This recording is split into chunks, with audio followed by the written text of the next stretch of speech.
आता आपण छान कढी करून घेणार आहे। त्याच्यासाठी सर्वात पहिले तेल गरम होऊ द्यायचं। तेल गरम झाल्यानंतर त्याच्यात मोहरी 2 चमचे मोहरी टाकून घ्यायची। त्यानंतर सोप, जिरे,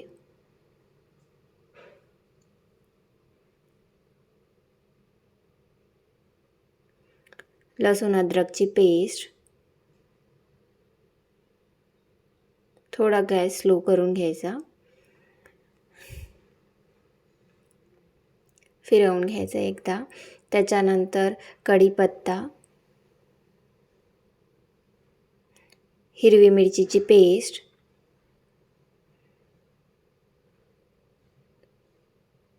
हळद,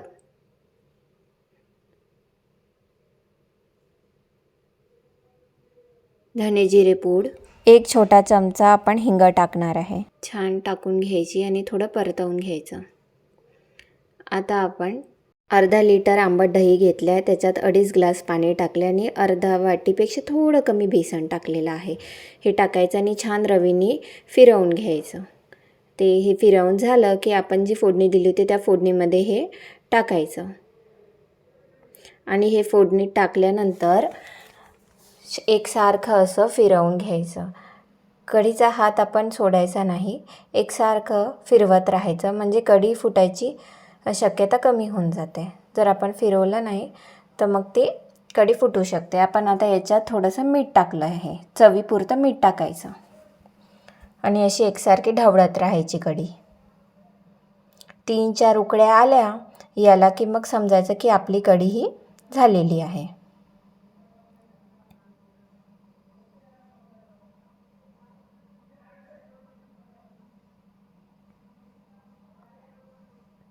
असं एकसारखं हात फिरवत राहायचा याच्यात कढीमध्ये।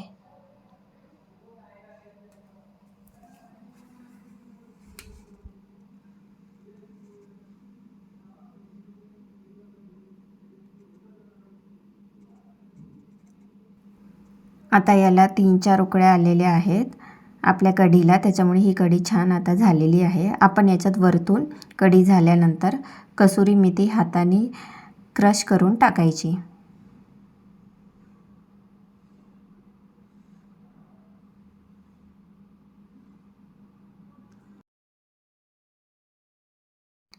आता आपली कढी तयार आहे। एका भांड्यामध्ये ही कढी लगेच काढून घ्यायची। बघा किती छान चविष्ट कढी झालेली आहे। तुम्ही पण करून बघा आणि याच्यात आता कोथिंबीर टाकायची वरतून। झाली आपली कढी तयार।